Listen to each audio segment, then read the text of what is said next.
Latest federal filings show the DNC is dead broke. When you subtract the debt from the cash on hand, well, guess what? The committee has less than $500,000 laying around. The RNC, That's crumbs, however, Trish. apparently, the RNC, however, is flush with about $40 million in cash.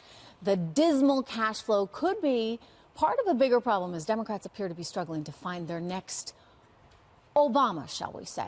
Patty Doyle, who managed Hillary Clinton's 2008 White House run, tells The Hill, quote, "There's a definite yearning for who's my next great love." And the problem is we're really not loving anyone that we see. So we're looking for someone we're not expecting. You know, well, there's a lot of pregnancy in there. What I will tell you, though, this, I think, curious to get your take, Ed, shows they have nothing that's empowering them right now. Their only mantra is to resist, right? And Donald Trump is awful. We must get him out. We must get the Republicans out because they're going to destroy the country. And everybody's looking and saying, wow, gee, you know, my 401k is doing better. I'm getting a bonus from work. So that argument's not sticking. And I think that this is why they can't raise money, because they don't have anything that people or candidate that people are excited about. And they've wasted a lot of time instead of creating a Democratic agenda,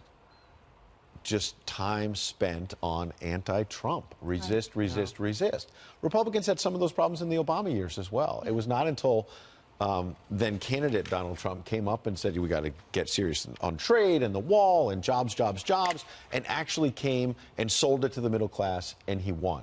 Okay? And so I think moving forward, if this president can get through the Mueller investigation, builds momentum out of the tax cut, which, as you say, the economy is taking off by every single measure, and can get an immigration deal, I think the point made earlier, this is what Democrats are really worried about. If he takes DACA off the table and gets at least some, if not all, of the wall, he's checking off promise after promise. Okay, but that's a fact. But then going back to Democrats, so somehow they have to fend that strong message off. How do they do it? I mean, is Mr. Kennedy the guy?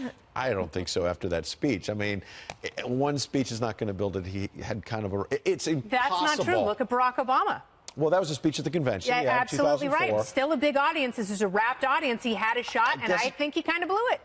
That's my point, is that I don't think Congressman Kennedy had a Barack Obama moment, I guess. I mean, I think we're both right. Well, you're right that you can do it with one speech, but I don't think Joe Kennedy did. I don't think he did it either. And to your point, Democrats, if right now they have to pin the tail on the donkey, the economic tail, and they the have Democratic donkey. Yeah, they have to take some of the success from the economic optimism and some of the metrics that you were talking about and say, this is good. Instead of trying to call an apple a banana, they need to say, like, economic growth is great, and here's how we're going to compound that for you. They are not doing that. They're not taking basic ideas. You saw Congressman Joe Kennedy, though, that night, and then in interviews the following day, he was doing just that, Kennedy. He was doing these sort of intellectual gymnastics of, yeah, it's not that bad, but it could be better.